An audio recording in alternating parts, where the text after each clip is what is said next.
নির্বাচনী সহিংসতায় শেরপুরে জামায়াত নেতা নিহত, বিএনপি সমর্থকদের সঙ্গে সংঘর্ষে দুপক্ষের শতাধিক আহত, প্রতিবাদে ঢাকা চট্টগ্রাম সহ বিভিন্ন স্থানে বিক্ষোভ। প্রার্থীদের বাকযুদ্ধে উত্তপ্ত নির্বাচনী মাঠ, বিএনপির বিরুদ্ধে অপপ্রচারের অভিযোগ, নব্য ফ্যাসিবাদ ঠেকানোর ঘোষণা এনসিপির, ভোটের মাধ্যমে শৃঙ্খলার আশা জামায়াতের। বৃহস্পতিবার উত্তরাঞ্চল সফরে যাচ্ছেন বিএনপি চেয়ারম্যান। রাজশাহী, নওগাঁ ও বগুড়ায় অংশ নেবেন জনসভায়। তারেক রহমানের নেতৃত্বে কৃষি বিপ্লবের আশা নেতাদের। বাংলাদেশের নির্বাচনে কোনো পক্ষ নেবে না যুক্তরাষ্ট্র, জয়ী দলের সঙ্গে কাজ করার ঘোষণা। পর্যবেক্ষক পাঠাচ্ছে না ওয়াশিংটন, সিসির সঙ্গে বৈঠকে মার্কিন রাষ্ট্রদূত। এবং ভারতীয় কূটনীতিকদের পরিবারের সদস্যদের সরিয়ে নেওয়ার কারণ জানে না সরকার। দেশের নিরাপত্তায় কোনো বিঘ্ন ঘটেনি বললেন পররাষ্ট্র উপদেষ্টা।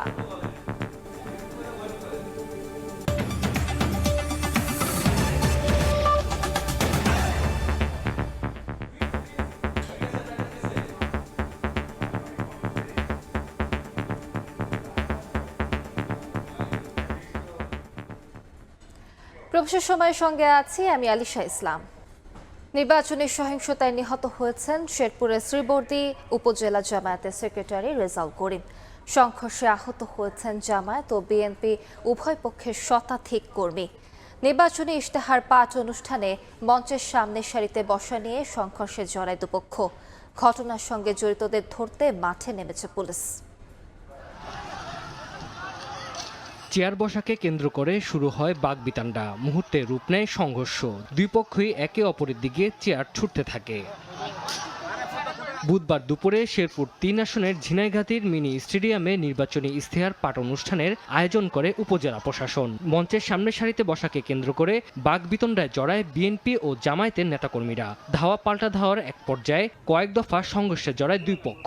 খবর পেয়ে ঘটনাস্থলে পৌঁছে পরিস্থিতি নিয়ন্ত্রণে আনে পুলিশ ও সেনাবাহিনী। সংঘর্ষে আহত হন উভয় পক্ষের শতাধিক নেতাকর্মী। গুরুতর আহতদের ভর্তি করা হয় উপজেলা স্বাস্থ্য কমপ্লেক্সে। উন্নত চিকিৎসার জন্য গুরুতর আহত শ্রীবরদী উপজেলা জামায়াতের সেক্রেটারি রেজাউল করিমকে ময়মনসিংহ নেয়ার পথে রাত 9:30টার দিকে তার মৃত্যু হয়। যারা এই ঘটনার সঙ্গে যারা জড়িত, আমরা সংগঠনের পক্ষ থেকে আমরা দাবি জানাচ্ছি এই মুহূর্তে তাদেরকে গ্রেপ্তার করে আইনের আওতায় নিয়ে আসা দরকার। রেজাউল ভাই বিদায় হয়ে গেছে, আমি কল্পনাও করতে পারি না এই বিএনপির এই নির্মম হামলায়। আরো 50-60 জন ভাই আহত আছে। এই ময়মনসিংহে ভাই আরো 2 জন ভাই আছে, শেরপুর হসপিটালে আছে, ঝিনাইগাতি হসপিটালে আছে। এদিকে রেজাউল করিমের মৃত্যুর সংবাদ পাওয়ার পর তার গ্রামের বাড়িতে নেমে আসে শোকের ছায়া। দোষীদের দৃষ্টান্তমূলক শাস্তির দাবি তাদের। এদিকে এই হামলার সাথে জড়িত নয় বলে দাবি করেছে বিএনপি, আর জড়িতদের ধরতে অভিযান শুরু করেছে পুলিশ। এখন তো ওরা তো অভিযোগ করতেছে যে বিএনপি লোকজন আক্রমণ করছে, আক্রমণ করে আমাদের জামায়াতের সেক্রেটারিকে মারছে। এখন আপনার আমাদের 40 জন হাসপাতালে আর 50 জন চিকিৎসা নিয়ে গেছে, সিরিয়াস একজন রেফার করছে ময়মনসিংহ। আর যে মারা গেছে সে তো তোমার এমপিভুক্ত শিক্ষক, সে তো কোনো কর্মসূচিতে থাকতে পারে না, আচরণের মধ্যে লঙ্ঘন। শুরুতেই তারা সমস্যা শুরু করছে, লোকজন নিয়ে যে চেয়ার দখল করে ফেলছে, চেয়ার খালি নেই, টিউনার সব অনুরোধ করতেছে। পরবর্তীতে এই তো চেয়ার নিয়ে তারা ঝামেলা শুরু করছে। আমাদের লোক ছিল অনেক কম। সংঘর্ষের ঘটনায় শেরপুর জেলা বিএনপির কমিটি স্থগিত করেছে কেন্দ্রীয় কমিটি। সময় সংবাদ, শেরপুর। শেরপুরে বিএনপির সঙ্গে সংঘর্ষে জামায়াত নেতা নিহতের প্রতিবাদে ঢাকা বিশ্ববিদ্যালয়ে বিক্ষোভ হয়েছে। এই ঘটনায় সুষ্ঠু বিচারের দাবি জানিয়েছেন ডাকসু ভিপি সাদিক কায়েম। রাতে বিশ্ববিদ্যালয়ের শিক্ষার্থীদের বিক্ষোভ মিছিল ও প্রতিবাদে যোগ দিয়ে এ দাবি জানান তিনি। এর আগে শেরপুরে জামায়াত নেতা রেজাউল করিম নিহত হওয়ার প্রতিবাদে ঢাকা বিশ্ববিদ্যালয়ের ভিসি চত্বরে জড়ো হন শিক্ষার্থীরা। পরে ভিসি চত্বর থেকে বিক্ষোভ মিছিল নিয়ে মহসিন হল, মল চত্বর হয়ে টিএসসিতে এসে জড়ো হন তারা। এ সময় রাজু ভাস্কর্যের সামনে বক্তব্য রাখেন ডাকসুর নেতারা।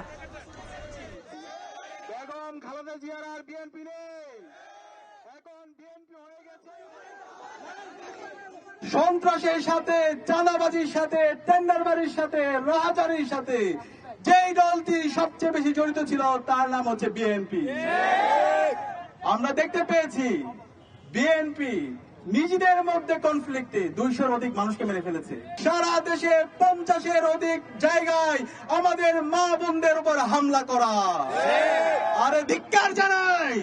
আপনি শেরপুরে খুন করবেন, মুহূর্তের মধ্যে খবর ঢাকায় চলে আসবে, সংবাদপত্র ছাপাক বা না ছাপাক, আমাদের সামনে সেই সংবাদ চলে আসবে, গণপ্রতিরোধ হবে, বারবার 5 আগস্ট ফিরে আসবে এমন করে। বাকযুদ্ধে উত্তপ্ত নির্বাচনী প্রচারণার মাঠ। সমস্যার সমাধান ও উন্নয়ন প্রতিশ্রুতির পাশাপাশি পাল্টাপাল্টি অভিযোগে ব্যস্ত প্রার্থীরা।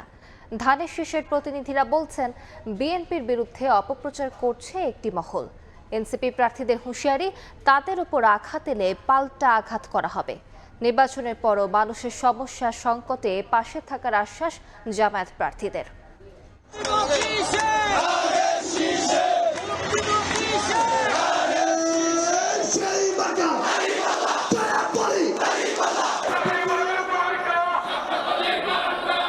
দরজায় কড়া নাড়ছে জাতীয় নির্বাচন। মুহুর্মুহু স্লোগানে ভোটের উত্তাপ ছড়িয়ে পড়ছে নগরীতে। ঢাকা ৮ আসনের ভোটারদের মন জয়ে অলিগলি চষে বেড়াচ্ছেন ধানের শীষের প্রার্থী মির্জা আব্বাস। মতিঝিলে গণজমায়েতে প্রতিপক্ষের সঙ্গে বিতর্কে যেতে চান না জানিয়ে তিনি বলেন, বিএনপিকে কালিমালিপ্ত করতে অপপ্রচার চালাচ্ছে একটি মহল। একই আসনে 11 দলীয় ঐক্যের প্রার্থী এনসিপি নেতা নাসিরউদ্দিন পাটোয়ারি গণসংযোগ করেন কমলাপুর রেল স্টেশনে। বলেন, পরিবর্তন আনার বদলে আগের ব্যবস্থার নব্য পাহারাদার হতে চায় অনেকে। তারা বিএনপিকে কালিমালিপ্ত করার চেষ্টা করছে। বিএনপি কোনো প্রতিপক্ষের সঙ্গে ঝগড়া ফেসাদ করতে চায় না। সিস্টেম পরিবর্তন না করে নব্য পাহারাদার শাস্তি চায়, সেই বৈষম্যের পাহারাদার শাস্তি চায়। আমাদের তো তাদের বিরুদ্ধে কথা বলতে হবে। ঢাকা 16 আসনে জনসংযোগকালে বিএনপির প্রার্থী অভিযোগ তুলে বলেন, একটি দল নিরপেক্ষ নির্বাচনের পরিবেশ নষ্টের পায়তারা করছে। এর বিপরীতে জামায়াতের প্রার্থী তার বিরুদ্ধে আনা অভিযোগ অস্বীকার করেন। বাংলাদেশ জামায়াত ইসলামী ভোটারের কাছ থেকে টাকা দিয়ে ভোট কিনবে, এটা একটা পাগল বিশ্বাস করবে না। জামাতের যিনি প্রার্থী রয়েছেন, এনআইডি কার্ড নাম্বার নিয়ে তারা ভোটে কারচুপি করার একটি পরিকল্পনা করছে। এছাড়াও ভোটারদের দাঁড়ে দাঁড়ে ঘুরে সমস্যার কথা শুনে সেই অনুযায়ী কাজ করার প্রতিশ্রুতি দেন ঢাকা 6 আসনের বিএনপি প্রার্থী। জলাবদ্ধতা, যানজট, পরিবেশ দূষণ, বর্জ্য ব্যবস্থা ইত্যাদি এগুলোর বিষয়ে আমরা প্রতিশ্রুতি দিয়ে যাচ্ছি। এদিকে ঢাকা ক্যান্টনমেন্ট এলাকায় ঢাকা 17 সংসদীয় আসনের প্রার্থী বিএনপি চেয়ারম্যানের নির্বাচনী প্রচারণায় অংশ নিয়ে দলটির নেতা আব্দুস সালাম বলেন, দেশকে গড়ে তুলতে হলে বিএনপি ও তারেক রহমান ছাড়া বিকল্প নেই। এই দেশটাকে গড়ে তুলতে হলে বিএনপি আর তারেক রহমান ছাড়া কোনো বিকল্প নাই। ঢাকা 11 আসনে ভোটারদের সঙ্গে মতবিনিময় ও জনসংযোগে 11 দলীয় ঐক্যের প্রার্থী এনসিপির শীর্ষ নেতা নাহিদ ইসলাম বলেন, হামলা হলে আর বসে থাকবেন না তারা। প্রত্যক্ষ বাধা আসে নাই, কিন্তু পরোক্ষ বাধা আসলে আসতেছে, এবং প্রত্যক্ষ বাধা যদি আসে সেটা আমরা প্রতিহত করব। ঢাকা 9 আসনে প্রচারে ব্যস্ত সময় পার করেন স্বতন্ত্র প্রার্থী তাসনিম জারা। মানুষ আসছে, একদমই আপন করে নিচ্ছে এই প্রচারণায়। মাইমুনা হায়দার চৌধুরী, সময় সংবাদ, ঢাকা। এদিকে ঢাকার বাইরেও জমজমাট নির্বাচনী প্রচারণা। নির্বাচনে জয়ী হলে কাউকে দুর্নীতি করতে না দেওয়ার অঙ্গীকার বিএনপি প্রার্থীদের। নির্বাচন ঘিরে সহিংসতা থামানোর তাগিদ জামায়াত প্রার্থীদের। ঠাকুরগাঁওয়ে প্রচারণায় মির্জা ফখরুল ইসলাম আলমগীর বলেন, আওয়ামী লীগের নিরাপরাধ সমর্থনকারীদের পাশে থাকবে বিএনপি।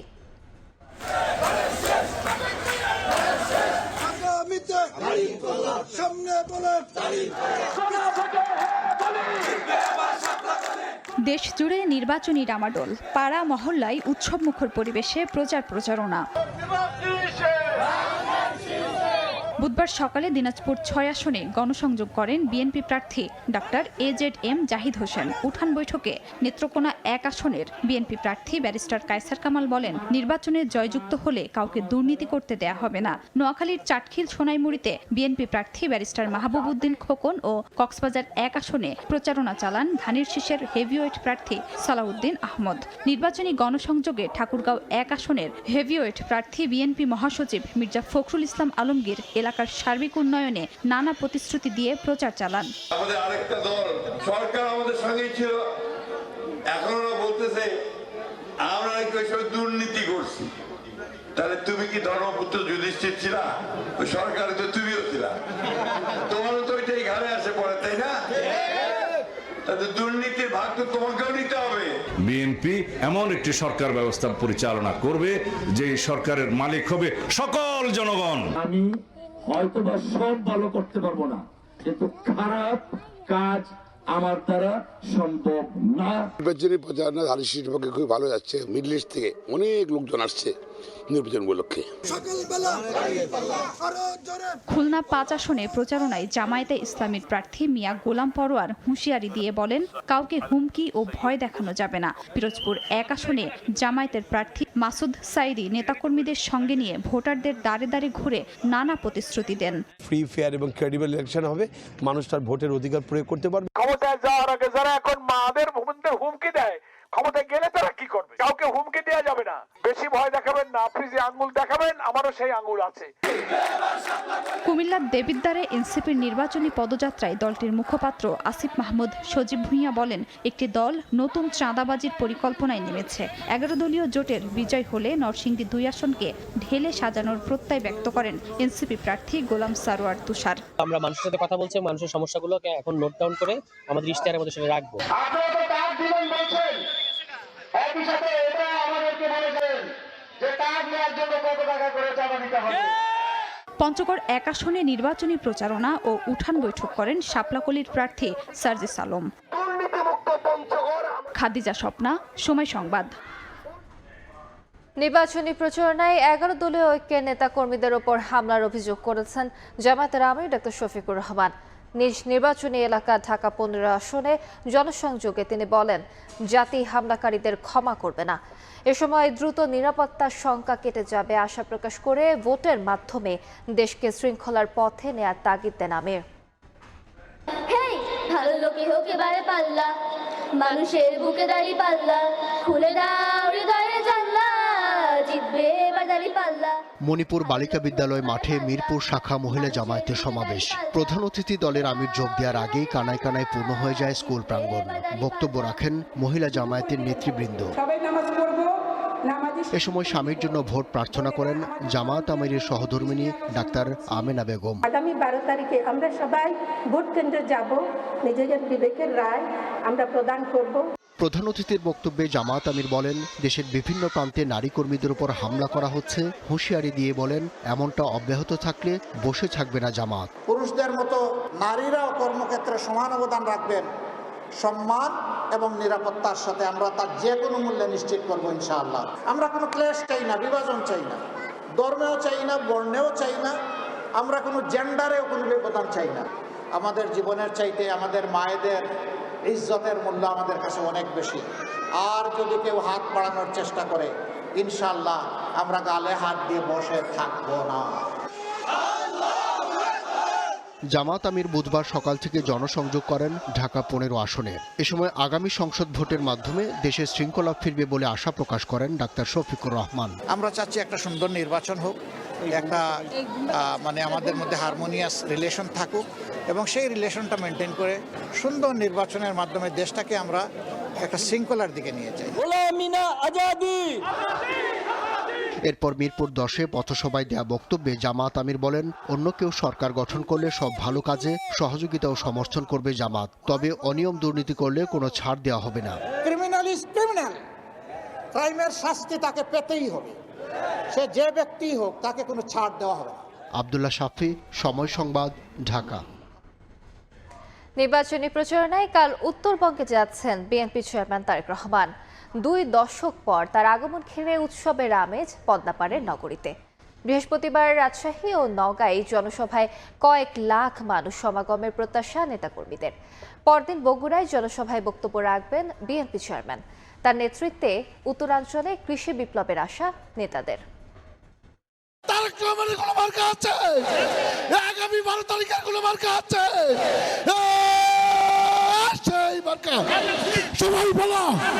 ত্রয়োদশ জাতীয় সংসদ নির্বাচন সামনে রেখে একের পর এক জেলা চষে বেড়াচ্ছেন বিএনপি চেয়ারম্যান তারেক রহমান। নির্বাচনী প্রচারণার ধারাবাহিকতায় বৃহস্পতিবার উত্তরাঞ্চলে যাচ্ছেন তিনি।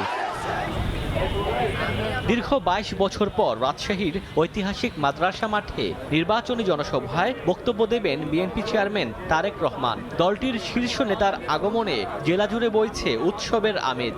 জনসভায় রাজশাহী, চাঁপাইনবাবগঞ্জ ও নাটোরের 13টি আসনের দলীয় প্রার্থীদের পরিচয় করিয়ে দেওয়ার পাশাপাশি তাদের হাতে ধানের শীষ প্রতীক তুলে দেবেন তারেক রহমান। শহীদ জিয়ার, যার দ্বারা বাংলাদেশের সবচেয়ে বৈদেশিক অস্ত্র আসে, ঠিক তেমনিভাবে ইনশাল্লাহ আগামী দিনে আমাদের নেতাও সেই একই পরিকল্পনা করেছেন। এদিকে দলের শীর্ষ নেতার আগমন ঘিরে নওগাঁ জুড়ে বিএনপি ও অঙ্গ সংগঠনের নেতাকর্মীদের মাঝে উৎসবমুখর পরিবেশ সৃষ্টি হয়েছে। এদিনের সমাবেশে নওগাঁ ও জয়পুরহাট বিএনপি এবং অঙ্গ সহযোগী সংগঠনের নেতাকর্মীরা অংশ নেবেন। নওগাঁয় আমরা তারেক রহমানকে আমাদের চোখে দেখব, এইটা আমাদের কাছে ঈদের থেকেও অনেক বেশি আনন্দের। 2 দশক পর ঘরের ছেলে ঘরে ফিরবেন, তাই তো নিজ পৈতৃক নিবাস বগুড়ায়ও উৎসব মুখর পরিবেশ। শহরের আলতাফুন্নেসা খেলার মাঠে দলীয় জনসভায় অংশ নেবেন বিএনপির চেয়ারম্যান তারেক রহমান। শুক্রবার নিজ নির্বাচনী এলাকা বগুড়া 7 আসনে গণসংযোগ করবেন তিনি। সফর করবেন বাবার জন্মভিটা গাবতলীর বাগবাড়িতেও। তার জন্মভূমি, তার স্মৃতি বিজড়িত বগুড়ায় আসছেন। বগুড়ার মানুষ অপেক্ষা করছেন যে কখন তাদের প্রিয় সন্তান বগুড়া আসবেন। তারেক রহমানের নেতৃত্বে মানবিক বাংলাদেশ গড়ার আশা বিএনপি নেতাদের। ওমর ফারুক, সময় সংবাদ। নির্দিষ্ট দলের শীর্ষ নেতারা পতিত ফ্যাসিস্টের ভাষায় বিএনপিকে কেন্দ্র করে দুর্নীতিতে বিশ্ব চ্যাম্পিয়ন বলে বয়ান শুরু করেছে। এটি তাদের পরিকল্পিত অপপ্রচার। বুধবার বিকেলে রাজধানীর গুলশানে বিএনপির নির্বাচন পরিচালনা কমিটির বৈঠক শেষে ব্রিফিংয়ে এই মন্তব্য করেছেন কমিটির মুখপাত্র মাহদি আমিন। এ সময় তিনি আরও বলেন, 2001 সালে ক্ষমতায় আসার পরে আগের সরকারের দুর্নীতির স্কোরকে বিএনপির ওপর চাপিয়ে দেওয়া হয়েছিল। 2006 সালে ক্ষমতা ছাড়ার সময় বিএনপি দুর্নীতি কমিয়ে এনেছিল বলেও জানান তিনি। 2001 থেকে 2006 সাল পর্যন্ত উক্ত দলটি নিজেই সরকারের অংশ ছিল। এখানে তাদের 2জন মন্ত্রী ও বেশ কয়েকজন সংসদ সদস্যও ছিলেন। সরকারে থাকা অবস্থায় তখন এই বিষয়ে তাদের কোনো মন্তব্য শোনা যায়নি, কিন্তু বর্তমানে তারা নির্বাচনী মাঠে এসে ফ্যাসিবাদী প্রোপাগান্ডার সেই ধারাবাহিকতাকে ধরে রেখেছেন। আমরা এই ভূমিকাকে রাজনৈতিক দ্বিচারিতা হিসেবে দেখছি। বাংলাদেশের নির্বাচনে কোনো পক্ষ নেবে না যুক্তরাষ্ট্র। ভোটের ফলাফল নির্ধারণ করবে জনগণ। যারাই জয়ী হবে তাদের সঙ্গেই কাজ করবে যুক্তরাষ্ট্র। আগারগাঁওয়ে নির্বাচন কমিশনে সিএসির সঙ্গে বৈঠক শেষে কথা বলেন মার্কিন রাষ্ট্রদূত। পরে ইসি সচিব আক্তার আহমেদ জানান, নির্বাচনে পর্যবেক্ষক পাঠাচ্ছে না যুক্তরাষ্ট্র। বুধবার দুপুরে আগারগাঁ নির্বাচন কমিশন ভবনে আসেন বাংলাদেশে নবনিযুক্ত মার্কিন রাষ্ট্রদূত ব্রেন্ট টি ক্রিস্টেনসেন। বৈঠকে বসেন প্রধান নির্বাচন কমিশনার এএমএম নাসিরউদ্দিনের সঙ্গে। দ্বিপক্ষীয় এই বৈঠকে সমসাময়িক রাজনৈতিক প্রেক্ষাপট এবং দেশের আগামী নির্বাচন নিয়ে আলোচনা হয়। সিএসির সঙ্গে বৈঠক শেষে বাংলাদেশের নির্বাচন নিয়ে যুক্তরাষ্ট্রের অবস্থান তুলে ধরেন মার্কিন রাষ্ট্রদূত। বলেন, বাংলাদেশের নির্বাচনের কোনো পক্ষ নেবে না যুক্তরাষ্ট্র। ভোটের ফলাফলে যারাই জয়ী হবে তাদের সঙ্গেই কাজ করবে। সামনের নির্বাচন নিয়ে আমার দেশ খুবই আগ্রহী। যুক্তরাষ্ট্র কারো পক্ষ নিচ্ছে না, তারা জনগণের পক্ষে। যে কোনো নির্বাচিত সরকারের সাথে আমরা কাজ করব।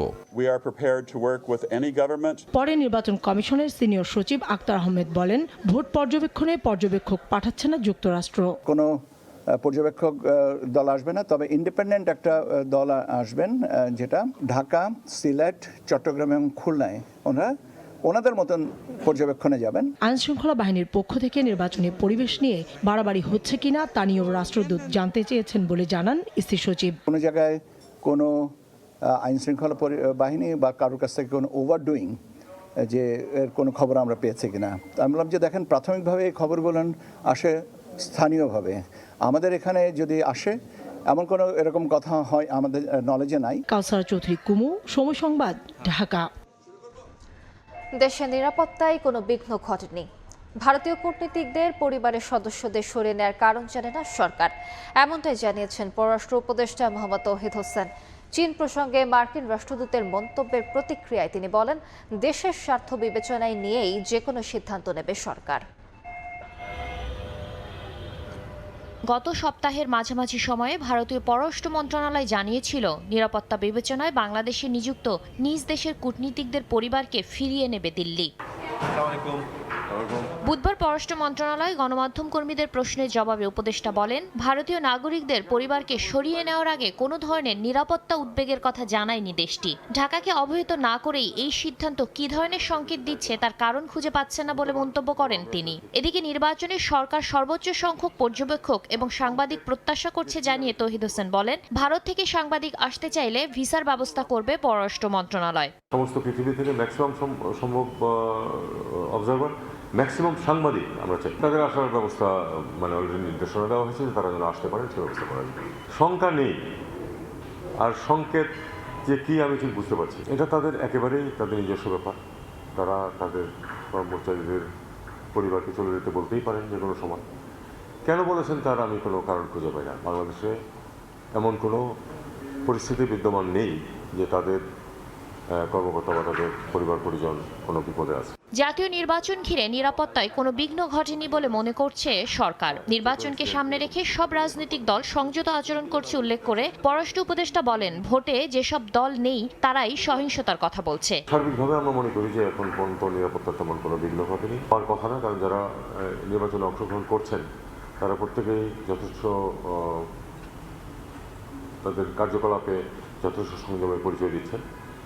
কাজেই গণ্ডগোল হলে যারা নির্বাচনে অংশ নিচ্ছে না বা নিতে পারছে না তাদের দ্বারা হওয়া সম্ভব। চীন নিয়ে ঢাকায় নিযুক্ত মার্কিন রাষ্ট্রদূতের মন্তব্যের প্রতিক্রিয়ায় পররাষ্ট্র উপদেষ্টা বলেন, দেশের স্বার্থ অনুযায়ী সিদ্ধান্ত নেবে সরকার। এছাড়া চীনের সহায়তায় সামরিক ড্রোন কারখানা স্থাপন চুক্তির বিষয়ে তিনি বলেন, দেশের স্বার্থে যে কোনো দেশের সহায়তা নিতে পারে ঢাকা। আর সংকেত যে কি আমি শাতিলা শারমিন, সময় সংবাদ, ঢাকা। নির্বাচন নিয়ে আওয়ামী লীগ অপপ্রচার চালাচ্ছে অভিযোগ করে তথ্য ও সম্প্রচার উপদেষ্টা সৈয়দা রিজওয়ানা হাসান বলেছেন, আওয়ামী লীগ ভোটের পরিবেশ নষ্ট করার চেষ্টা করলে শক্ত হাতে প্রতিহত করা হবে। এদিকে বিদ্যমান সংবিধানের আলোকে চলতে চাইলে দেশ ভুলের পুনরাবৃত্তি করতে পারে বলে মন্তব্য করেছেন প্রধান উপদেষ্টার বিশেষ সহকারী আলী রিয়াজ। জাতীয় নির্বাচন ও গণভোট সামনে রেখে প্রচারণায় সরগরম সারা দেশ। রাজনৈতিক দলগুলোর মধ্যে বাড়ছে বাকবিতণ্ডা, অভিযোগ পাল্টা অভিযোগ, কোথাও কোথাও ঘটছে সহিংসতাও। নির্বাচন ঘনিয়ে আসায় দলগুলোর মধ্যে নানা প্রতিযোগিতা, কৌশল আর উত্তেজনাকে স্বাভাবিকভাবে নিচ্ছে সরকার। তবে দেশে আইন শৃঙ্খলা পরিস্থিতির অবনতির খবর নেই জানিয়ে দুপুরে সচিবালয়ে তথ্য ও সম্প্রচার উপদেষ্টা সাংবাদিকদের বলেন, রাজনৈতিক দলগুলো সীমা লঙ্ঘন করলে কঠোর ব্যবস্থা নেওয়া হবে। নির্বাচনের পরিবেশ তো উত্তেজনাপূর্ণই হবে। একদল আরেক দলকে হারাবার চেষ্টা করবে, একদল জিতবার চেষ্টা করবে। কোনো জায়গায় হয়তো সভ্যতার সীমাটা রাখা হচ্ছে না, সেই জন্য সকল দলকেই দায়িত্বশীল আচরণ করতে হবে। নির্বাচন নিয়ে আওয়ামী লীগ অপপ্রচার চালাচ্ছে অভিযোগ করে রিজওয়ানা বলেন, ভোটের পরিবেশ নষ্ট করার চেষ্টা হলে সরকার প্রতিহত করবে। ভোটের পরিবেশ নষ্ট করার যে আওয়ামী লীগ চেষ্টা করেনি তা তো ঠিক কথা না। ভোটের পরিবেশ নষ্ট করার জন্য যদি পতিত স্বৈরাচারের কোনো শক্তি কোনো রকম চেষ্টা করে, সেটা প্রতিহত করার জন্য সরকার প্রস্তুত আছে, প্রয়োজনে প্রস্তুতি আমরা বাড়াবো। এদিন সকালে গুলশানে এক গোলটেবিল বৈঠকে প্রধান উপদেষ্টার বিশেষ সহকারী আলী রিয়াজ বলেন, আগামী নির্বাচনের সাফল্যের উপরই দেশের গণতন্ত্র নির্ভর করছে। বিদ্যমান সংবিধানের আলোকে চলতে চাইলে দেশ আবারও ভুলের পুনরাবৃত্তি করতে পারে বলে মন্তব্য তার। অতীতে আমরা যেটা দেখেছি সেটা হচ্ছে গণতান্ত্রিক রূপান্তরের যে সমস্ত চ্যালেঞ্জ থাকে, সেই চ্যালেঞ্জগুলোকে আসলে যথাযথভাবে মোকাবেলা করা হয়নি। সেটা বাস্তবায়িত না হলে আমরা আরেক দফা এমন এক বৃত্তচক্রের মধ্যে পড়ব, যেই বৃত্তচক্র আসলে বাংলাদেশে গণতান্ত্রিক রূপান্তরের জন্য সহায়ক হবে না। এদিকে বিকেলে আরেক অনুষ্ঠানে আলী রিয়াজ বলেন, নির্বাচনে বিশৃঙ্খলার শঙ্কা নেই, তবে অনেক অবৈধ অস্ত্র উদ্ধার না হওয়াকে শান্তিপূর্ণ নির্বাচনের জন্য হুমকি বলে উল্লেখ করেন তিনি। বড় রকমের শঙ্কা নেই, কিন্তু তা সত্ত্বেও যেহেতু অনেক অবৈধ অস্ত্র আছে, সেগুলো উদ্ধার করা যায়নি, এটা একটা হুমকি হিসেবে উপস্থিত আছে। এ সময় বাংলাদেশ ইস্যুতে ভারতের পররাষ্ট্রনীতি দুঃখজনক বলেও মন্তব্য করেন আলী রিয়াজ। ভারতের পক্ষ থেকে যে ভূমিকা নেওয়া হয়েছে এটা নিঃসন্দেহে অত্যন্ত দুঃখজনক। ফরহাদুর রহমান, সময় সংবাদ, ঢাকা। জুলাই আন্দোলনকারীরা একদিন পৃথিবীকে নেতৃত্ব দেবে বলে আশা প্রকাশ করেছেন প্রধান উপদেষ্টা doctor Mohammad Yunus. Digital device and innovation প্রদর্শনীর উদ্বোধনী অনুষ্ঠানে নতুন প্রজন্মকে বিশ্ব নাগরিক হওয়ার আহ্বান জানান তিনি। এ সময় পাসপোর্ট জালিয়াতি নিয়ে উদ্বেগ প্রকাশ করেন সরকার প্রধান। দেশের তথ্য প্রযুক্তি খাতের সর্ববৃহৎ প্রদর্শনী digital device and innovation expo বুধবার সকালে রাজধানী বাংলাদেশের চীন মৈত্রী সম্মেলন কেন্দ্রে প্রদর্শনীর উদ্বোধন করেন অন্তর্বর্তী সরকারের প্রধান উপদেষ্টা ডক্টর মোহাম্মদ ইউনূস। বলেন, অতীতে নাগরিক সেবার ডিজিটালাইজেশন শুধু কাগজে কলমে থাকলেও বাস্তবায়ন হয়নি। সরকারের পক্ষ থেকেও বলা হচ্ছে আমরা সবকিছু ডিজিটালাইজ করে দেবো, এটা কথা, বাস্তবে দেখি না। গণ অভ্যুত্থানে নেতৃত্ব দেওয়া তরুণদের উপর আস্থা প্রকাশ করে প্রধান উপদেষ্টা বলেন, এই তরুণরাই একদিন নতুন বাংলাদেশের নেতৃত্ব দেবে। 24 গণ অভ্যুত্থান আমাদের সামনে অনেক সম্ভাবনার দরজা খুলে দিয়েছে, যার নেতৃত্বে ছিল তরুণরা। এই তরুণরাই নতুন বাংলাদেশের নেতৃত্ব দেবে। নতুন প্রজন্মের কাছে বাংলাদেশ একটা অংশ, গুরুত্বপূর্ণ অংশ, কিন্তু তারা বিশ্ব নাগরিক। ডক্টর মোহাম্মদ ইউনূস বলেন, জালিয়াতিতে পৃথিবীতে চ্যাম্পিয়ন বাংলাদেশ। এতে বিদেশে নেতিবাচক ধারণা তৈরি হয়েছে। প্রযুক্তি খাতের উন্নয়ন করা গেলে জালিয়াতি ও অনিয়ম কঠোরভাবে বন্ধ হবে বলে মনে করেন প্রধান উপদেষ্টা। পৃথিবীর চ্যাম্পিয়ন কিসে? জালিয়াতি। বহু দেশ আমাদের পাসপোর্ট গ্রহণ করে না, ভিসা জাল, পাসপোর্ট জাল।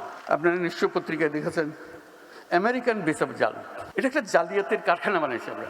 দেশ জালিয়াতির কারখানা হবে না, হবে না, হবে না, এটাকে আমরা করতে চাই না। Digital device and innovation expo 2026 চলবে 31 জানুয়ারি পর্যন্ত। আদনান তুর্য, সময় সংবাদ, ঢাকা। সংসদীয় আসন ঢাকা 4-এ প্রচারণা চালানোর সময় জামায়াতের ইসলামীর নারী কর্মীর ওপর হামলার অভিযোগ উঠেছে। আহত কর্মীর নাম মারিয়া বিবি। বুধবার দুপুরের দিকে জুরাইনের মুরাদপুর এলাকায় প্রচারণা চালাচ্ছিলেন জামায়াতের নারী কর্মীরা। এ সময় দুষ্কৃতিকারীরা তাকে ধারালো অস্ত্র দিয়ে আঘাত করলে গুরুতর আহত অবস্থায় হাসপাতালে নেওয়া হয়। এ ঘটনায় পাল্টাপাল্টি অভিযোগ উঠেছে। একটি বড় দল হামলায় জড়িত বলে দাবি জামায়াতের। এদিকে হামলার ঘটনাকে সাজানো নাটক বলে দাবি করেছে স্থানীয় বিএনপি নেতারা। যেভাবে আমাদের বোনদেরকে বিভিন্নভাবে হেনস্থা করা হয়েছে, আমরা এর তীব্র নিন্দা জানাচ্ছি।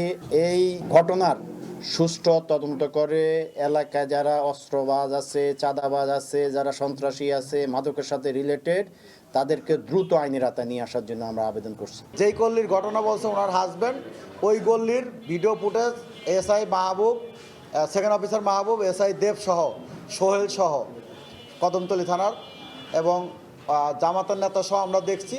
এটা সম্পূর্ণ ওই মহিলা একটা মিথ্যা বা যে কোনোভাবেই উনি একটা তথ্য দিছে, যে তথ্যর কোনো ভিত্তি নাই। সামাজিক মাধ্যমে হেনস্থা নারীকে ভোট দিতে নিরুৎসাহিত করতে পারে বলে মনে করেন অধিকার কর্মীরা।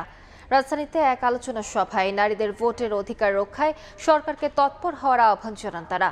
অন্তর্ভুক্তিমূলক নাগরিক সম্পৃক্ততা শীর্ষক অনুষ্ঠানে রাজনৈতিক দল, সুশীল সমাজ, যুব সংগঠন ও নারী নেতৃত্বের প্রতিনিধিরা অংশ নেন। অন্তর্ভুক্তিমূলক নাগরিক সম্পৃক্ততা শীর্ষক সংলাপের আয়োজন করে 51-এর জাগরণ। বুধবার সকালে রাজধানীর তেজগাঁওয়ে সংলাপে অংশ নেন রাজনৈতিক দলের প্রতিনিধি এবং নারী অধিকার কর্মীরা। আমরা সবাই একটা খুব নতুন সময়ের আশা করে আছি। আলোচনা উঠে আসে নারী নিরাপত্তা, সাইবার বুলিং, নির্বাচনে নারীর অংশগ্রহণ সহ নানা প্রসঙ্গ। বক্তারা বলেন, নারীর ক্ষমতায়ন শুরু করতে হবে পরিবার থেকেই। রাষ্ট্রীয় পর্যায়ে অধিকার নিশ্চিতে থাকতে হবে ঐক্যবদ্ধ। ক্লাস থেকে বেরোতে হবে, ইকোনমিক ডিফারেন্স থেকে বেরোতে হবে, জেন্ডার ডিফারেন্স থেকে বেরোতে হবে। আর সবচেয়ে বড় কথা হলো এই নির্বাচনে যেই আসুক না আসুক, আমরা একসঙ্গে থেকে ওনাদেরকে জবাবদিহিতার জায়গায় আনতে হবে। সামাজিক মাধ্যমে হেনস্থা নারীকে ভোট দিতে নিরুৎসাহিত করতে পারে বলে মনে করেন বক্তারা। নিরাপত্তা নিশ্চিত না হলে পরিবার থেকেও ভোটদানে বাধা আসবে বলে মনে করেন তারা। যেভাবে স্লাট শেমিং করা হয়, যেভাবে আমাদেরকে হ্যারাস করা হয়, এটি কিন্তু শুধু যে একটা নারীকে বা ভোট দিতে যেতে নিরুৎসাহিত করবে তাই না, তার ব্যক্তিগত জীবনকে হ্যাম্পার করে।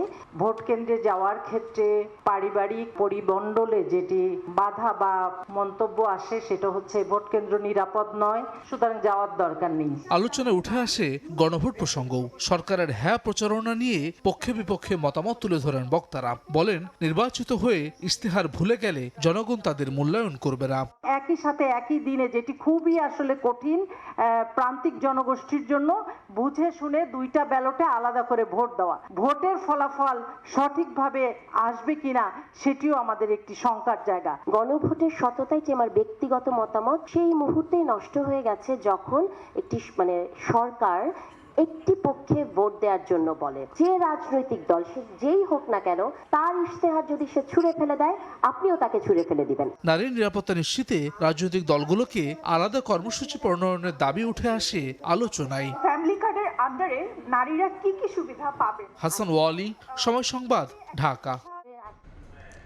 বিগত সরকার অর্থনীতিকে রেখে গেছে শূন্যের ওপর, ফলে ব্যাংক বাঁচাতে শিক্ষা স্বাস্থ্যের বাজেট পূরণে বিদেশি দেনা পরিশোধে ছাপাতে হয়েছে হাজার হাজার কোটি টাকা।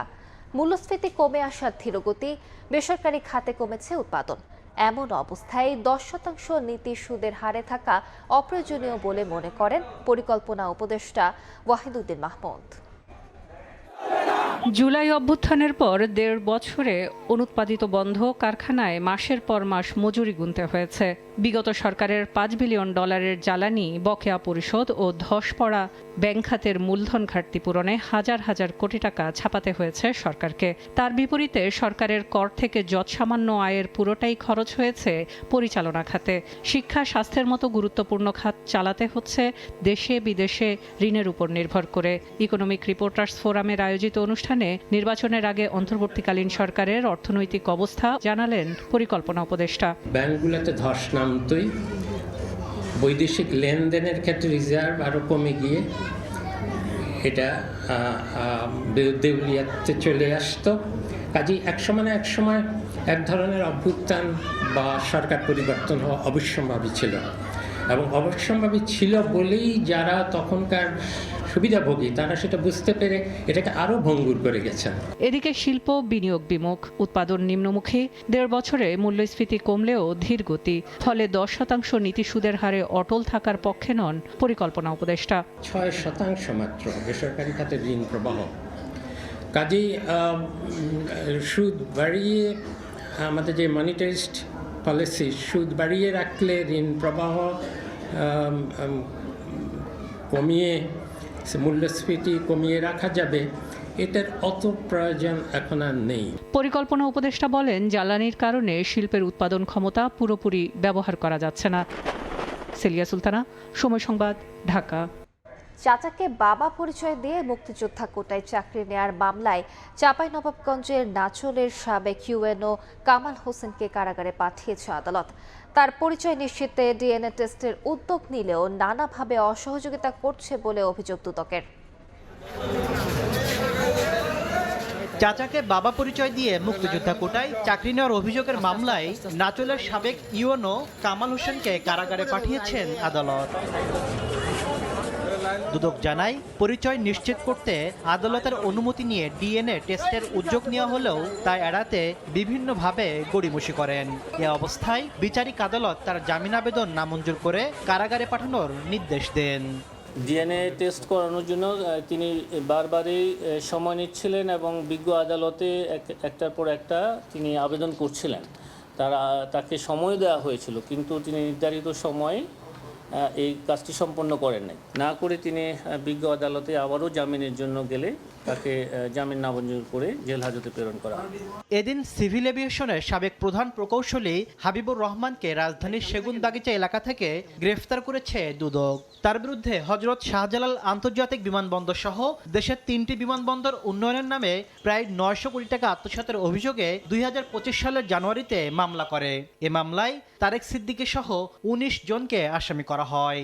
কক্সবাজার বিমানবন্দর রানওয়ে সম্প্রসারণ প্রকল্পের অনিয়ম এবং দুর্নীতির অভিযোগে তিনি সহ আর অন্যান্য আসামিদের বিরুদ্ধে মামলাটি রুজু করা হয়। তদন্তকালে তাকে সেগুনবাগিচা এলাকা থেকে গ্রেপ্তার করে বিজ্ঞ আদালতে সুপর্দ করা হয়।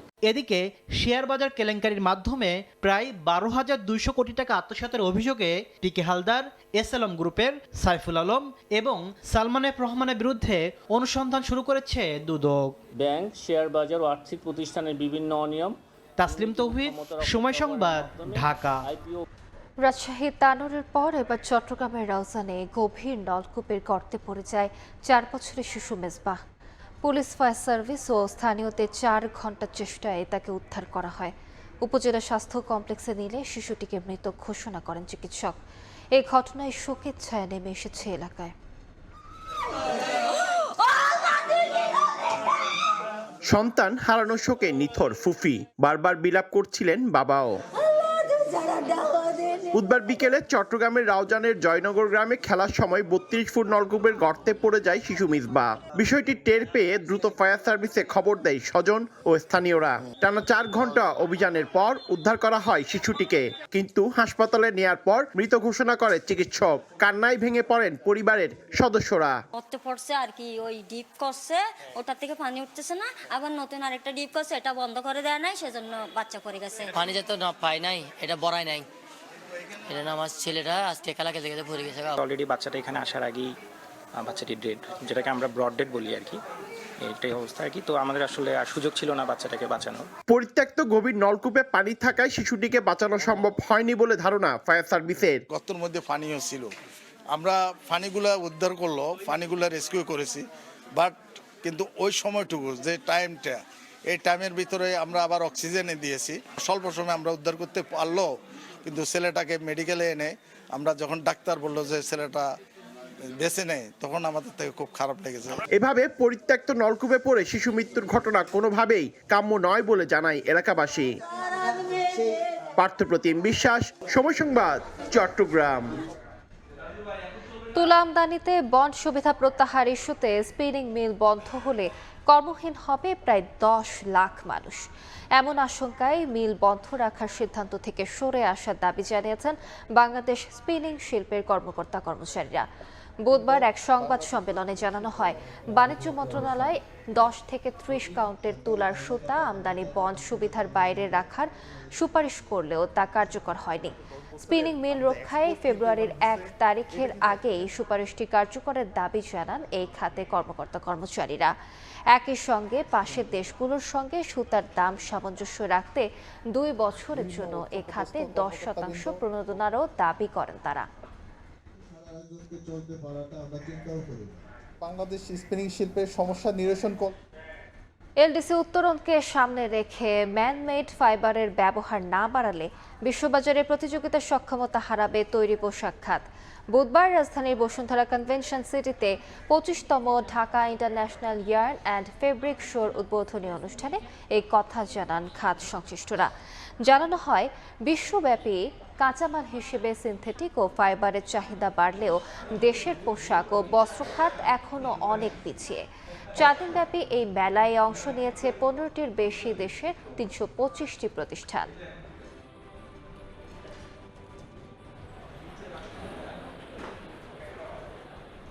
ভারতের মহারাষ্ট্রে বিমান বিধ্বস্ত হয়ে প্রাণ হারিয়েছেন রাজ্যটির উপমুখ্যমন্ত্রী অজিত পাওয়ার। দুর্ঘটনায় মারা গেছেন তার 4 জন সহযাত্রীও। নির্বাচনী প্রচারণার কাজে যাওয়ার সময় জরুরি অবতরণের চেষ্টা করেছিল বিমানটি। এই ঘটনায় দেশটির রাজনৈতিক অঙ্গনে নেমেছে শোকের ছায়া। শুরু হয়েছে দুর্ঘটনা তদন্ত। স্থানীয় সময় বুধবার সকালে ভারতের মহারাষ্ট্রের উপমুখ্যমন্ত্রী অজিত পাওয়ারকে বহনকারী একটি চার্টার্ড বিমান বিধ্বস্ত হয়। ভারতের বিমান চলাচল নিয়ন্ত্রক সংস্থা directorate general of civil aviation জানায়, বিমানে থাকা 5 জনের কেউই বেঁচে নেই। নিহতদের মধ্যে ছিলেন অজিত পাওয়ার, তার 2 কর্মচারী এবং বিমানের 2 জন ক্রু সদস্য। মুম্বাই থেকে উড্ডয়নের পর স্থানীয় সময় সকাল প্রায় 8:45 পুনে জেলার বারামতি বিমানবন্দরের রানওয়ের কাছে বিমানটি বিধ্বস্ত হয়ে আগুন ধরে যায়। ভারতীয় গণমাধ্যম জানায়, স্থানীয় সরকার নির্বাচনের প্রচারে অংশ নিতে নিজের রাজনৈতিক ঘাঁটি বারামতির দিকে যাচ্ছিলেন অজিত পাওয়ার। যান্ত্রিক ত্রুটি দেখা দেয় জরুরি অবতরণের চেষ্টা করছিল বিমানটি। প্রত্যক্ষদর্শীরা জানায়, মাটিতে আছড়ে পড়ার পরপরই বিমানটিতে বিস্ফোরণ ঘটে।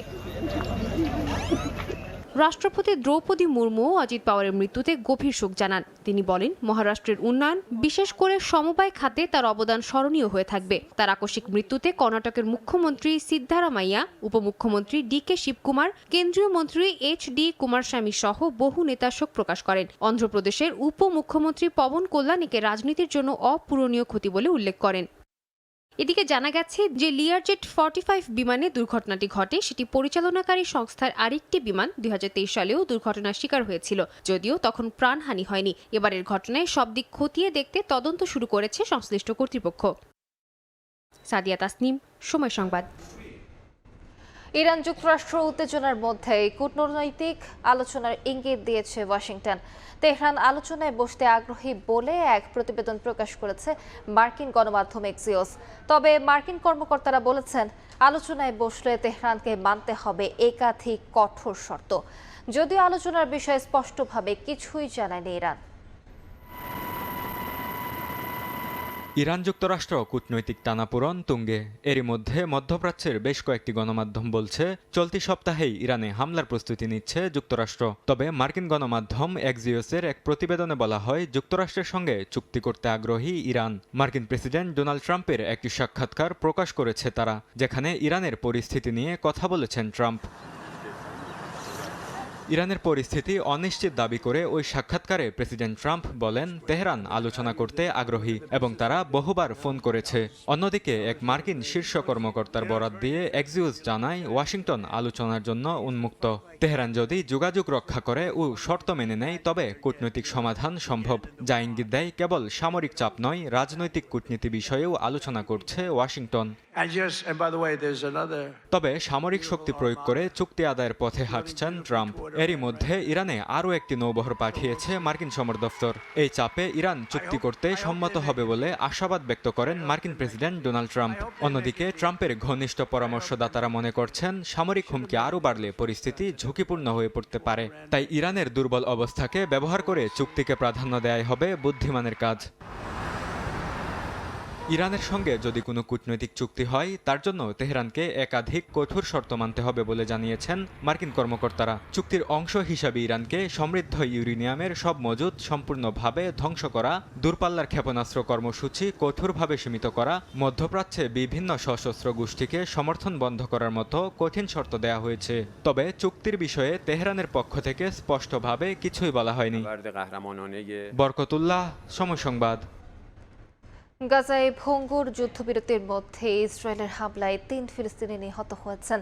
এদিকে গাজার নতুন মার্কিন সমর্থিত ফিলিস্তিনি প্রশাসনে হামাস তাদের 10,000 সদস্য বিশিষ্ট পুলিশ বাহিনীকে যুক্ত করার চেষ্টা করছে। নিজের ভাইকে হারিয়ে শোকে কাতর মোহাম্মদ আল রিফি। স্থানীয় সময় মঙ্গলবার গাজার পূর্বাঞ্চলের আল সানাফুর ও উত্তরাঞ্চলের তুফা এলাকায় ইসরায়েলি বিমান হামলায় রিফির ভাইসহ কয়েকজন নিহত হয়েছেন। আহত হয়েছেন বেশ কয়েকজন। হামলার সময় এই ফিলিস্তিনিরা কোনো ইয়েলো লাইন অতিক্রম করেনি বলে দাবি স্থানীয়দের। আমার চাচাতো ভাই শহীদ হয়েছেন একটি গ্রিন জোনে, ইয়েলো জোনে নয়। তাহলে ট্রাম্পের সেই শান্তি পরিষদ কোথায়? এই পিস কাউন্সিলের সব কথাই মিথ্যা। আমরা ক্লান্ত, আমরা এই রক্তপাত বন্ধ চাই। একদিন আপন ভাইকে হারাতে হয়, আরেকদিন চাচাতো ভাইকে, আরেকদিন প্রতিবেশীকে। গাজার বাইরে পশ্চিম তীরের দক্ষিণাঞ্চলীয় দাহারিয়ায় ইসরায়েলি সেনাদের গুলিতে কয়েকজন ফিলিস্তিনি আহত হয়েছেন। দাহারিয়ায় সামরিক যান ও স্টান গ্রেনেড বিস্ফোরণের শব্দ শোনা যায়। গাজায় নতুন মার্কিন সমর্থিত ফিলিস্তিনি প্রশাসনে হামাস তার 10,000 সদস্য বিশিষ্ট পুলিশ বাহিনীকে যুক্ত করার চেষ্টা করছে। সম্ভাব্য অস্ত্র সমর্পণের আগে এই দাবি উঠেছে। হামাস জানিয়েছে তাদের প্রায় 40,000 বেসামরিক ও নিরাপত্তা কর্মীকে national committee for the administration of Gaza বা এনসিএজি এর সঙ্গে সহযোগিতার নির্দেশ দেওয়া হয়েছে। মুখপাত্র হাজেম কাশেম জানিয়েছেন মন্ত্রী পরিষদ পুনর্গঠনে প্রস্তুত হামাস। কিছু দপ্তর একীভূত করা, দায়িত্ব পুনর্বণ্টন এবং প্রশাসনিক সংস্কারের মাধ্যমে আন্তর্জাতিক চাপ ও অভ্যন্তরীণ বাস্তবতা সামাল দেওয়ার পরিকল্পনা রয়েছে সংগঠনটির। আমাদের পূর্ণ আস্থা আছে যে এই কমিটি যোগ্য জনবলকে কাজে লাগানোর ভিত্তিতেই কাজ করবে এবং আগের সময়ে যারা কাজ করেছেন তাদের কারো অধিকার নষ্ট হতে দেবে না। বর্জন, বরখাস্ত বা এ ধরনের যুক্তির বাইরে থেকেই সবার অধিকার নিশ্চিত করার জন্য একাধিক ব্যবস্থা ও একাধিক পথ রয়েছে। এই বিষয়টি মধ্যস্থতাকারীদের সঙ্গেও আলোচনা করা হয়েছে। জেরুজালেমে এক সংবাদ সম্মেলনে ইসরায়েলের প্রধানমন্ত্রী বিনিয়ামিন নেতানিয়াহু বলেন, গাজা নিয়ে এখন ইসরায়েলের সামনে দুটি মূল লক্ষ্য রয়েছে। এক, হামাসের অস্ত্র ভেঙে দেয়া এবং 2, গাজাকে সম্পূর্ণভাবে নিরস্ত্রীকরণ করা। উপত্যকাটি পুনর্গঠন প্রসঙ্গে নেতানিয়াহু স্পষ্ট করে বলেন, নিরস্ত্রীকরণের আগে পুনর্গঠনের কোনো প্রশ্নই ওঠে না। তিনি জানান, যুদ্ধবিধ্বস্ত গাজায় পুনর্গঠন শুরু করার যে আলোচনা শোনা যাচ্ছে তা ইসরায়েল মেনে নেবে না। মালিহা সুহরওয়ার্দী, সময় সংবাদ। এ পর্যায়ে শীর্ষ সংবাদগুলো জানিয়ে দিচ্ছে আরেকবার।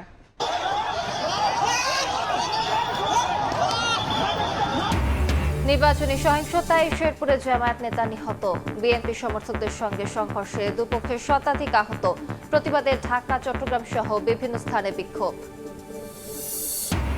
প্রার্থীদের বাকযুদ্ধে উত্তপ্ত নির্বাচনী মাঠ। বিএনপির বিরুদ্ধে অপপ্রচারের অভিযোগ। নব্য ফ্যাসিবাদ ঠেকানোর ঘোষণা এনসিপির। ভোটের মাধ্যমে শৃঙ্খলার আশা জামায়াতের। এবং বৃহস্পতিবার উত্তরাঞ্চল সফরে যাচ্ছেন বিএনপি চেয়ারম্যান। রাজশাহী, নওগাঁ ও বগুড়ায় অংশ নেবেন জনসভায়। তারেক রহমানের নেতৃত্বে কৃষি বিপ্লবের আশা নেতাদের।